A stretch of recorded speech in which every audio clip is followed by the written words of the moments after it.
j'ai chialé, mais j'ai tellement chialé. Je crois que mon enfant intérieur s'est exprimé à travers cette chialade. Je te parle d'un de mes coups de cœur 2026. Si t'es un enfant qui a été mis à part, si t'es un adulte qui a été mis à part, si tu ne comprends pas le monde autour de toi, que tu as envie de déconstruire la société, je te recommande ce livre. Et je te parle de Rosa et Dragon de Yelena. Comme d'habitude, vous aurez le résumé en description, et comme d'habitude, je vais en papoter avec vous, forcément. Pour information, ceci c'est la version bibliocoffre. Ils ont fait un taf de dingue, je trouve exceptionnellement beau. En quatrième de couverture, sur la jaquette, nous avons Paradoxal, pour un apprenti vitrailliste, de casser tout ce qu'il touche. Et je trouve que ça résume tellement bien l'histoire. C'est vraiment... ça résume tellement bien. On atterrit dans un univers où les dragons cohabitent avec les humains. À chaque naissance est assigné un dragon qui est né le même jour. Je trouve que les prénoms des dragons sont très très drôles. Ici, on va suivre Karl et Brodevert. Karl, c'est un apprenti vitrailliste, auprès de son propre père. Il est amené à hériter de l'atelier de ses ancêtres. Est-ce que c'est vraiment ce qu'il veut? C'est une question qui va être amenée à se poser. Karl, c'est un jeune homme qui est très maladroit. C'est aussi un jeune homme qui se pose beaucoup de questions et qui ne comprend pas que certaines choses soient actées dans la société. Par exemple, le fait de genrer les métiers. Il ne comprend pas. Mais il a raison. Top 2025, pourquoi? Parce que je me suis reconnue en Karl. Parce que Karl, c'est un petit peu de moi, parce que j'ai aussi été très maladroite, très timide pendant mon enfance. J'observais les autres sans vraiment agir. J'ai subi du harcèlement comme lui. L'école, ça a jamais été très facile, surtout collège et lycée, par rapport à ça.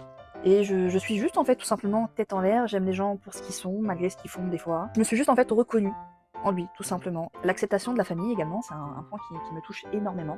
Et chaque détail faisait que je me disais waouh. En fait, j'ai l'impression que c'est une histoire qui me parle directement, c'est une dinguerie. J'accepte pas la fin, ceci dit. Sachons-le, je n'accepte pas la fin. C'était méchant. Ça remet en question beaucoup de choses dans notre société. La responsabilité, le poids qu'on peut avoir sur les épaules parce qu'on vient de telle ou telle famille, l'héritage entre guillemets qu'on nous impose alors qu'on n'en veut pas forcément, par exemple.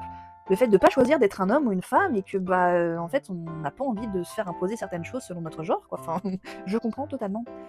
Et un truc qui est très rigolo aussi, c'est que Karl, il a hérité d'une dragonne et pas d'un dragon, chose qui est assez rare. Alors, Brodevert, elle est juste pépite.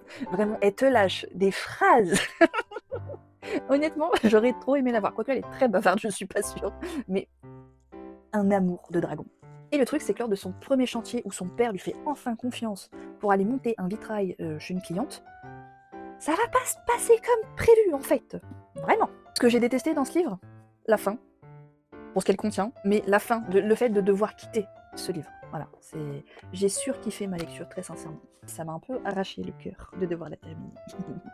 Mais je recommande à 100%. Et un autre truc que j'ai adoré, l'artisanat est mis à l'honneur dans ce livre, dans ce monde, dans cet univers. Merci, bordel, on en a besoin. Si tu recherches une cosy fantasy, que tu as besoin de t'évader dans un univers, que tu as besoin de cocooning, que tu as besoin de cajoler, de guérir de l'intérieur, lis-moi ça, vraiment. C'est juste une pépite.